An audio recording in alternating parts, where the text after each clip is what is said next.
The morning sun shone over London as crowds of tourists gathered outside Buckingham Palace. Among them was Oscar Thornton, a 42-year-old tech millionaire from America. Oscar wore expensive clothes and had a big gold watch on his wrist. He was used to getting whatever he wanted. Oscar pushed through the crowd, his assistant Emily following close behind. He carried a new camera that cost more than what most people earn in a month. "I need the perfect shot for my social media," Oscar told Emily. "Something different that will make my followers jealous." Emily nodded, used to Oscar's demands. "The changing of the guard ceremony starts in an hour. We could wait for that." Oscar frowned. "I don't want to wait. I want something now." He spotted one of the royal guards standing perfectly still in his red uniform and tall black bearskin hat. The guard, James Harrison, was 26 years old and had been a soldier for 8 years. He had fought in dangerous places before getting this important job protecting the palace. James stood straight, eyes looking forward, not moving a muscle. This was his duty, and he took it very seriously. He had trained for months to perfect this stillness. Oscar walked up to the guard and stood right in front of him. "Hey there, smile for my picture," he said loudly. James didn't move. He didn't even blink. Oscar tried again. "Come on, man. Just one little smile." He waved his hand in front of the guard's face. People around them started watching. Some took out their phones to record what was happening. "Sir, please step back," a palace staff member called out. "The Queen's guards are on active duty." Oscar ignored the warning. He was not used to being told no. Back home, his money opened all doors. He owned 3 houses, 5 cars, and a small plane. People always did what he asked. "I'll give you £100 if you smile for my picture," Oscar said to James, holding up money. The guard remained still, looking straight ahead as he was trained to do. Oscar's face turned red. He was getting angry now. "Do you know who I am? I could buy this whole street." Tourists were now forming a circle around them. Some were laughing. Others looked uncomfortable. Emily tugged at Oscar's sleeve. "Let's go. This isn't worth it." But Oscar pulled away from her. He felt embarrassed that the guard was ignoring him in front of all these people. He wasn't used to feeling unimportant. "Last chance," Oscar said. "React or I'll make you react." James Harrison remained perfectly still. His mind was focused on his duty. He had stood guard during rain and snow. He had stayed still when children cried near him or when birds landed on his hat. This was just another test of his discipline. Oscar leaned in closer. His face was now inches from the guard's face. "You think you're better than me," he whispered. The crowd grew larger. Some people were now telling Oscar to back off. A mother pulled her children away from the scene. Emily tried one more time. "Oscar, please, let's go to the London Eye instead." But Oscar wasn't listening. In his mind, this was now a contest of wills. He had never lost such a contest before. He would not start now. What happened next would shock everyone present. It would be recorded by dozens of phones, shared thousands of times online, and change both men's lives forever. In a moment of pure arrogance, Oscar did something that crossed every line of decent behavior. Oscar's face twisted with anger. The people watching could see that something bad was about to happen. In one quick motion, Oscar did the unthinkable. He spat directly in James Harrison's face. The spit landed on the guard's cheek and slowly dripped down. A shocked silence fell over the crowd. Some people gasped. Others covered their mouths in horror. Several raised their phones higher to record everything. For 3 long seconds, James didn't move. The spit ran down his face, but his eyes remained fixed ahead. His training had taught him to stay still no matter what. But this was different. This was a direct attack. Then James moved. His action was swift and precise. He stepped forward, bringing his rifle down from his shoulder to a ready position. His voice was clear and firm as he spoke. "You are under arrest for assaulting a member of the Queen's Guard." Oscar's smug smile disappeared instantly. He had not expected the guard to break his silence or to move at all. "What? You can't be serious," he stammered. Two other guards who had been nearby quickly moved toward them. At the same time, a palace police officer who had seen what happened rushed over. Emily, Oscar's assistant, backed away with her hand over her mouth. "Oh my God, Oscar, what have you done?" The police officer took Oscar by the arm. "Sir, you're being detained for assault. Please come with me." Oscar couldn't believe what was happening. "Do you know who I am? I can pay whatever fine right now. Let's settle this here." But money couldn't fix this problem. The officer led Oscar away while people in the crowd booed and called him names. Some clapped for James, who had returned to his position, but was now being relieved of duty by another guard. Videos of the incident were already being shared online. One tourist from Japan had captured everything perfectly from the moment Oscar approached the guard until he was led away. She uploaded it immediately with the caption, "Rich man spits on royal guard," and instantly regrets it. Inside the palace grounds, James was taken to a small room where he could clean his face and change his uniform. His commander, Captain Wilson, came to speak with him.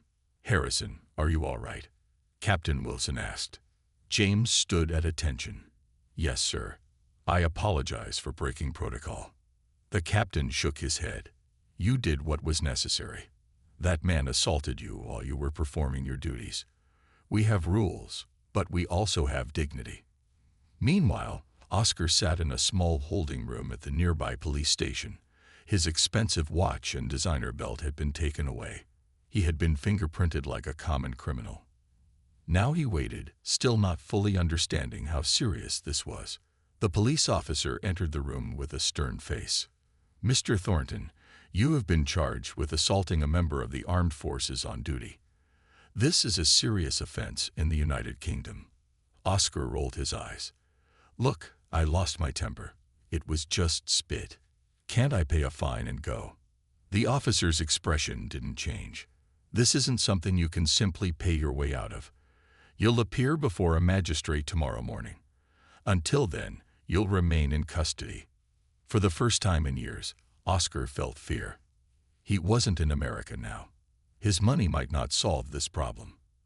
As the reality of his situation sank in, he began to realize that his actions might have consequences he couldn't control. Back at Buckingham Palace, the tourists were still talking about what they had seen. And online, the video was spreading fast, about to change both men's lives forever. By the next morning, the video had gone viral. More than 5 million people had watched Oscar spit on James's face. News websites around the world showed the clip. TV shows played it again and again.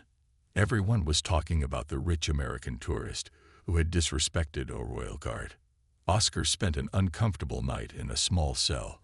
His expensive clothes were wrinkled, and he hadn't shaved. When the police brought him to court, photographers were waiting outside. They took many pictures of Oscar as he walked into the building with his head down. Inside the courtroom, Oscar felt very small. The judge looked at him with cold eyes. "Mr. Thornton, you are charged with assaulting a member of Her Majesty's Armed Forces while on duty. How do you plead?" Oscar had hired an expensive lawyer who whispered in his ear. Then Oscar stood up straight. "Guilty, Your Honor," he said in a quiet voice. The judge nodded. "You will remain in the United Kingdom while we decide your punishment. Your passport will be held by the court. You will return here in 2 weeks for sentencing." Oscar couldn't believe it. He had to stay in London for 2 more weeks. He had important meetings back home. He had a company to run. "Your Honor," his lawyer said, "my client is willing to pay any fine the court sees fit. He has learned his lesson." The judge frowned. "This is not about money, Mr. Thornton. This is about respect for our institutions and our people. You may go, but do not leave London." Outside the courthouse, reporters shouted questions at Oscar. He pulled his jacket over his head and rushed to a waiting car. Meanwhile, James Harrison returned to duty at a different post. His fellow guards treated him with new respect. Many of them patted him on the back when no one was looking. "You did the right thing, Harrison," one of the older guards told him. "That rich man needed to learn a lesson." James just nodded. He was not comfortable with all the attention. He had simply done what seemed right at the moment. He had not expected to become famous. Back in his hotel room, Oscar looked at his phone for the first time since his arrest. He had thousands of new messages. His social media accounts were flooded with angry comments. People called him Spitter and worse names. Even his business partners were sending worried texts. Oscar called Emily, his assistant, who had been trying to manage the situation. "How bad is it?" he asked. Emily sighed. "It's very bad, Oscar. Our company stock has dropped 15%. 3 major clients have canceled their contracts. Your speaking event next month has been canceled. And," she paused, "your wife has been getting hate messages too." Oscar sat heavily on the bed. This was worse than he had imagined. Just one moment of anger was destroying everything he had built. "What can we do?" he asked. "We need to make this right," Emily said. "Not just for the business, but because it was wrong. You need to apologize. Really apologize." Oscar had rarely said sorry in his life. He didn't like admitting mistakes, but as he looked at the flood of angry messages, he knew Emily was right. "How do I even begin?" he asked. "First, you need to understand why what you did was so wrong," Emily said. "These guards aren't just tourist attractions. They're real soldiers who have fought in wars. Do you know anything about the man you spat on?" Oscar shook his head. He had never thought of the guard as a real person with a life and a history.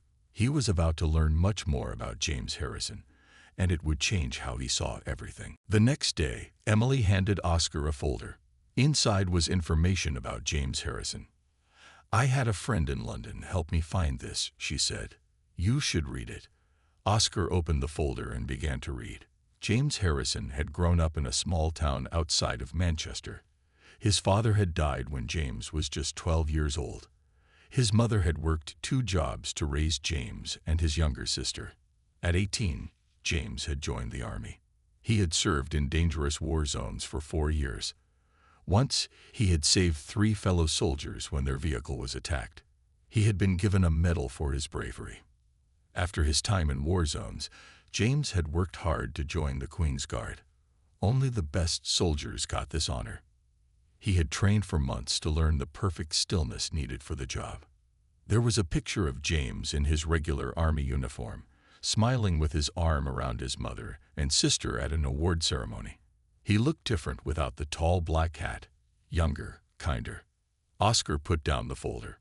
For the first time, he saw James as a real person with a life story, not just a man in a funny uniform for tourists to take pictures with. "I had no idea," Oscar said quietly. "That's the problem," Emily replied. "You never asked who he was. You just thought of him as something for your entertainment." Oscar nodded slowly.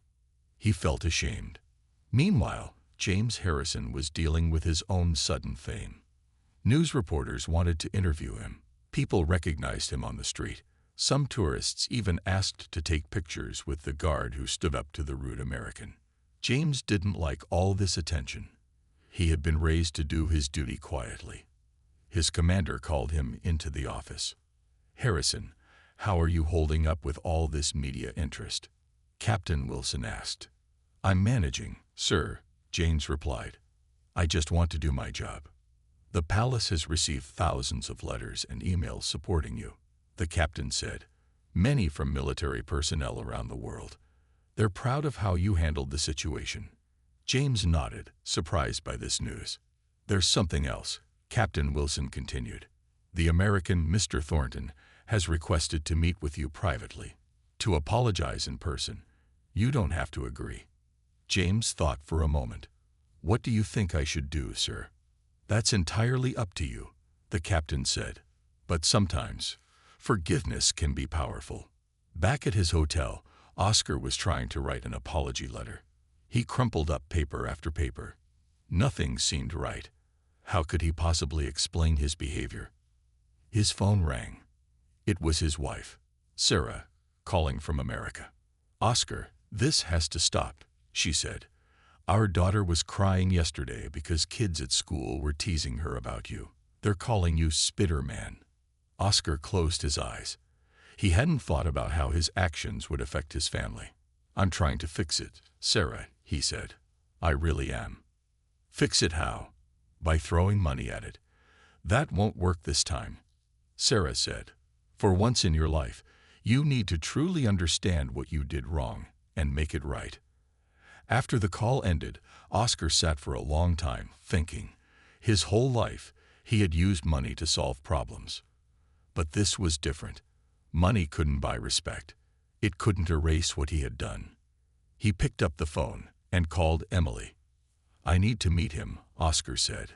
"Face to face. No cameras, no press. Just him and me." "Are you sure?" Emily asked. "What will you say?"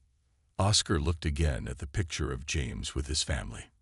"I'll tell him the truth," he said, "and then I'll listen." 3 days later, Oscar sat in a small meeting room at a London police station. His hands were sweaty. He kept fixing his tie even though it was already straight.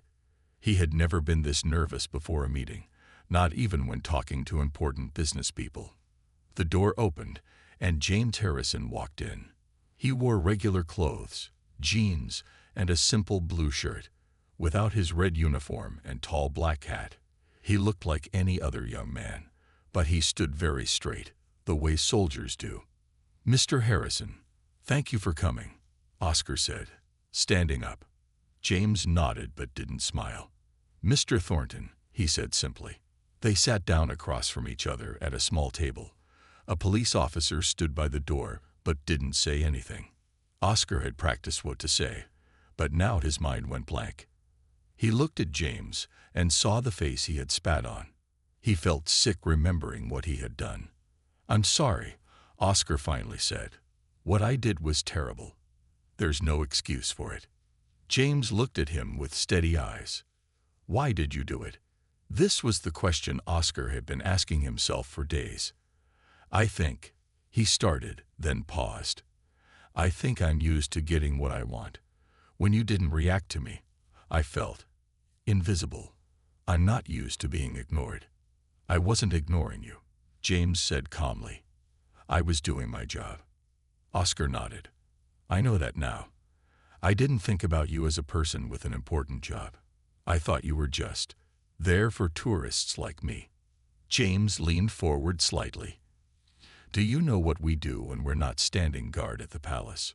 Oscar shook his head. "We train. We prepare for real dangers. Many of us have fought in wars. The uniform isn't a costume. It's a symbol of service to our country." Oscar felt smaller with each word. His problems, getting the perfect photo, showing off to people online, seemed so silly now. "I read about your service," Oscar said. "About the medal you got for saving your fellow soldiers. That was brave." "I just did what anyone would do," James replied. "No," Oscar said. "Not anyone. I certainly wouldn't have been that brave." For the first time, James's expression softened slightly. Not quite a smile, but less stern. Meanwhile, outside the police station, the story continued to spread. The hashtag Respect the Guard was trending worldwide. Veterans from many countries shared stories about the importance of respecting military personnel. Tourism companies added new guidelines about how to behave around royal guards. A famous talk show host in America invited James to appear on her show. He politely declined. A movie producer offered to buy the rights to the story. James declined that too. Back in the meeting room, Oscar and James had been talking for almost an hour. "My court hearing is next week," Oscar said. "I'll accept whatever punishment they give me." James nodded. "What will you do after that?" Oscar hadn't thought that far ahead. "Go home, I guess. Try to fix the damage to my company. Face my family and friends." He paused. "And change how I treat people." "That would be a good start," James said. As their meeting ended, Oscar had one more question. "Do you think people will ever forget what I did?" James stood up and straightened his shirt. "Probably not. The internet remembers everything. But maybe they'll also remember what you do next. They shook hands. It wasn't forgiveness exactly, but it was something like understanding. As Oscar watched James leave, he knew the guard was right. What mattered now was what he would do next. And Oscar was beginning to get an idea, one that might help make things right. The day of Oscar's court hearing arrived. The courthouse was packed with reporters and curious people. Everyone wanted to see what would happen to this spitting tourist, as newspapers now called him. Oscar wore a simple dark suit. He didn't bring his expensive watch or gold cufflinks. He sat quietly as the judge entered the room. "Mr. Thornton, you have pleaded guilty to assaulting a member of the Queen's Guard," the judge said. "Before I announce your sentence, do you have anything to say to this court?" Oscar stood up slowly. He had prepared for this moment. "Your Honor, what I did was wrong and disrespectful. There is no excuse for my behavior. I have met with Mr. Harrison and apologized personally, but I know that's not enough.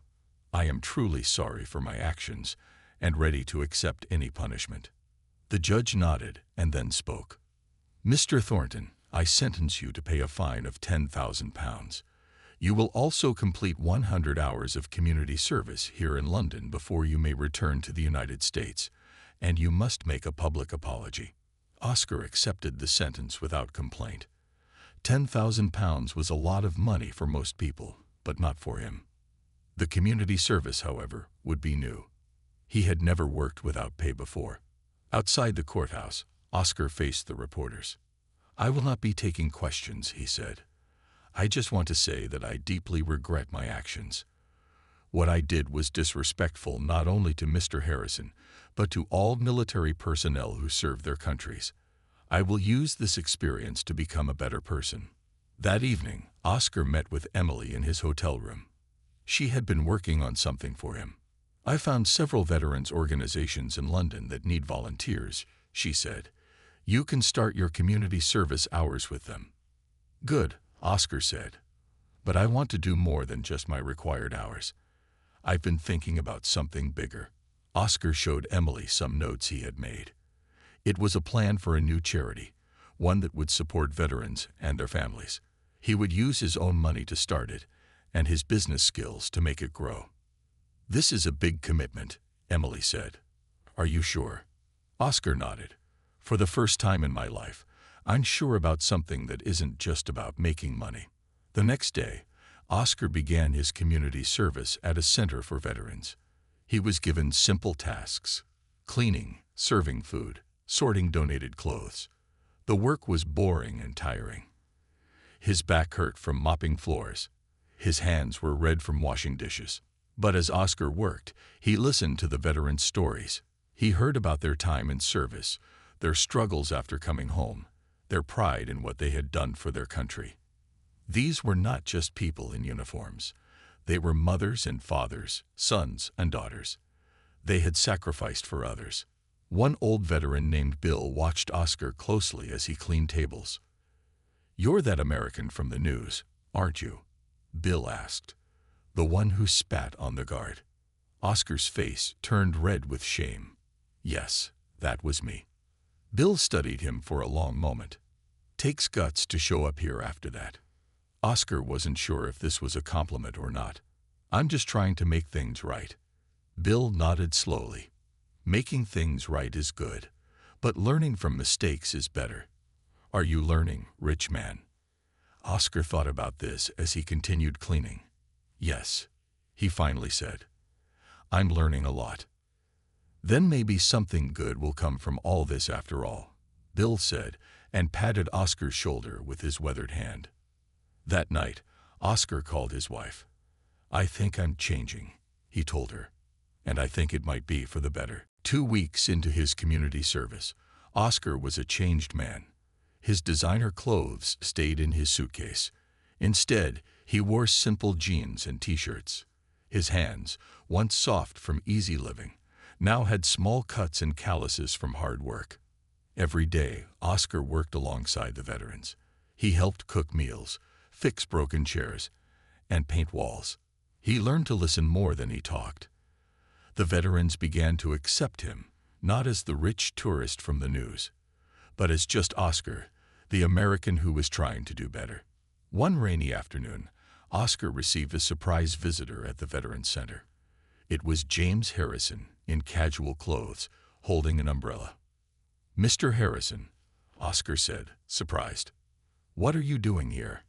"I heard you've been working hard," James said. "Thought I'd see for myself." Oscar showed James around the center. He introduced him to the veterans he had met. Old Bill shook James's hand firmly and thanked him for his service. "Tea," Oscar offered, leading James to the small kitchen. As they sat with their cups, James asked, "How's your plan coming along?" "For the Veterans Charity." "I've been working on it every night," Oscar said. "I've already put in £1 million to start it. I'm calling it Stand Guard, to honor what you and others do." James nodded, looking impressed. "That's a good name." "The goal is to help veterans find jobs, homes, and medical care," Oscar continued. "I'm good at business, at making money. I want to use that skill for something that matters." "You could have just paid your fine and gone home," James said. "Why do all this?" Oscar thought for a moment. "I never had to work for anything in my life. Money came easy to me. I never understood what it meant to serve others, to put duty first." He paused. "I'm learning that now." Meanwhile, the world was still watching. News about Oscar's community service spread. Pictures of him mopping floors and serving food appeared online. Some people said it was just for show, but others saw something real in his efforts. Back in America, Oscar's company was being run by his business partner. Sales were slowly improving as people saw Oscar's changed behavior. His wife and daughter were planning to visit him in London. At the Veterans Center, Oscar and James finished their tea.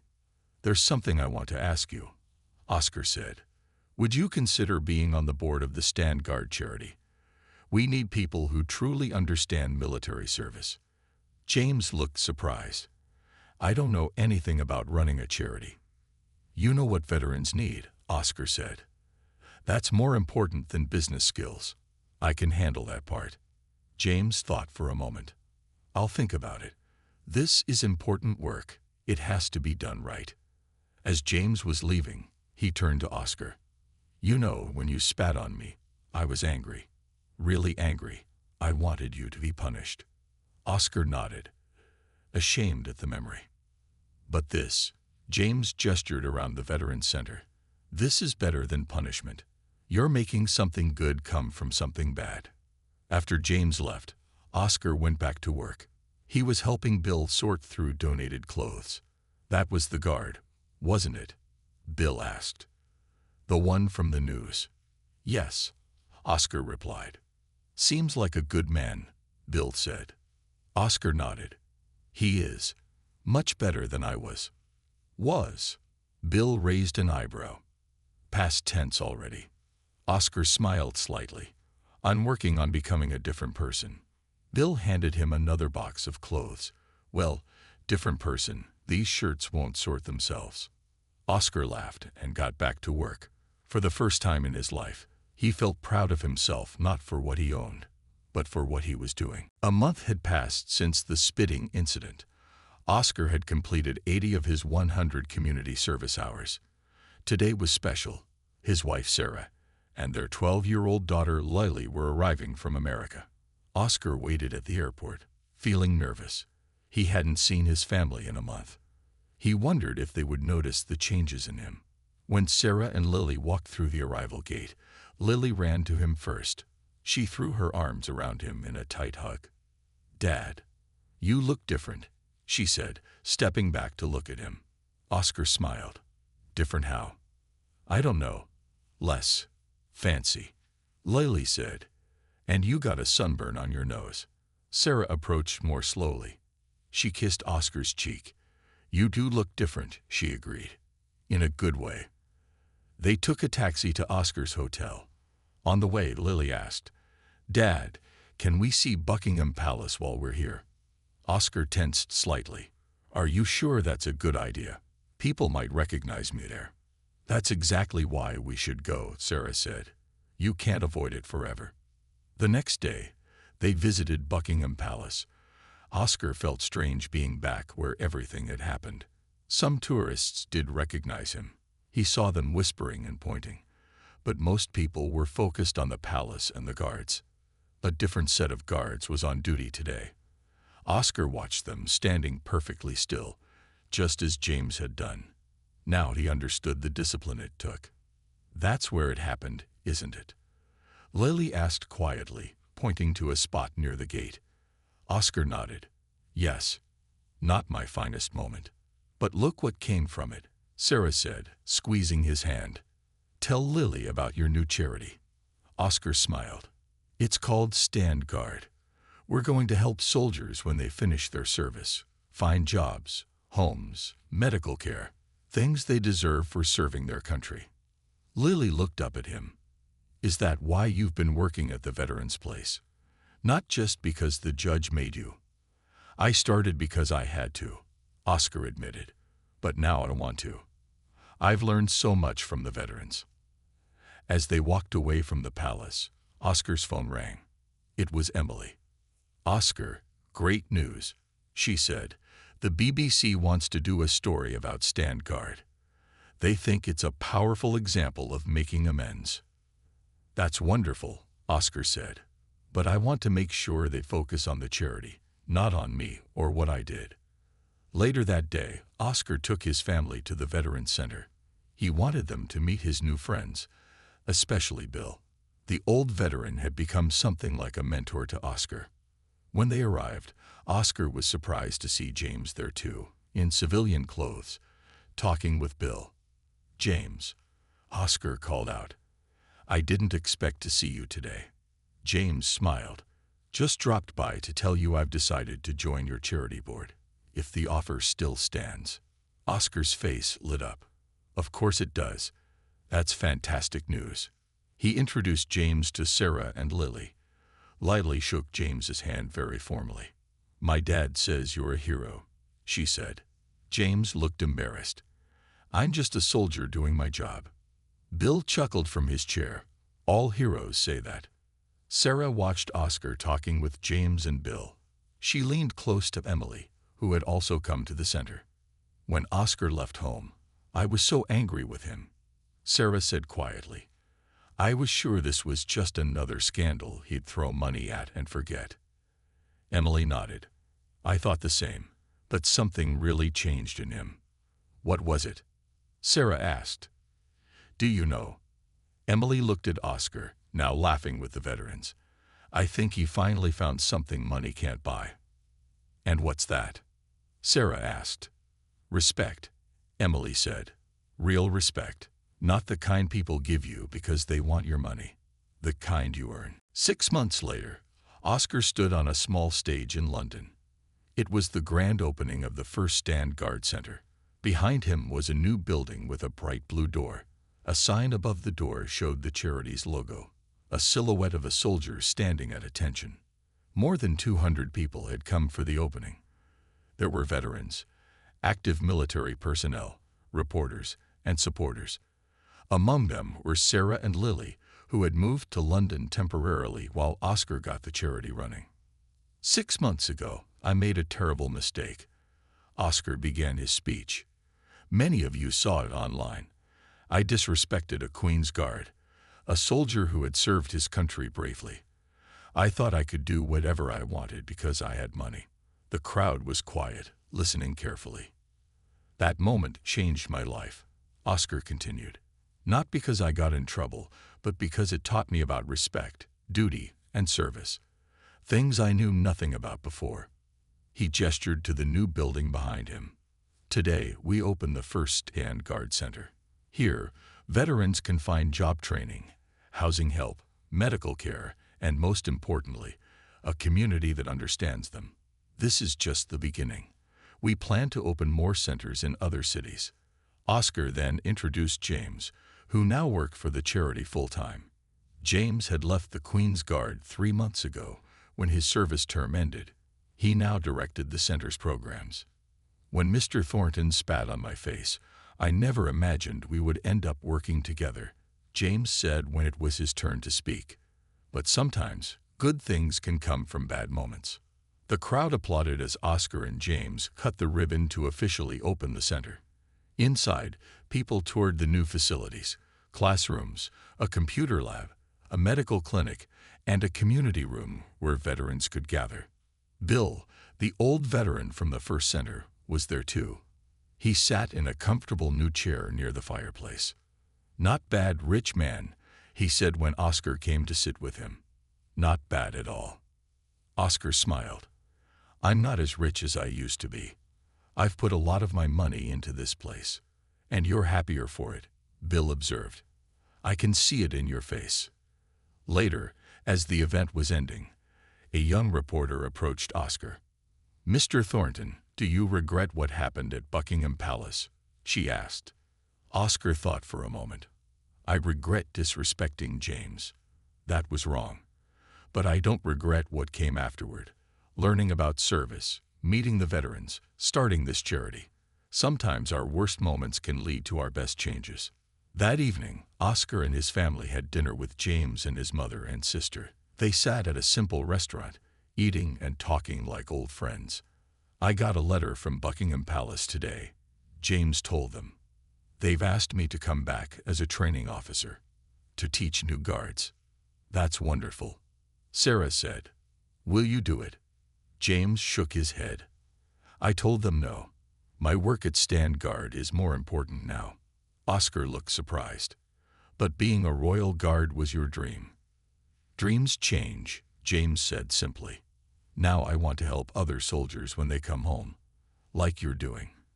As they walked back to their hotel that night, Lily took her father's hand.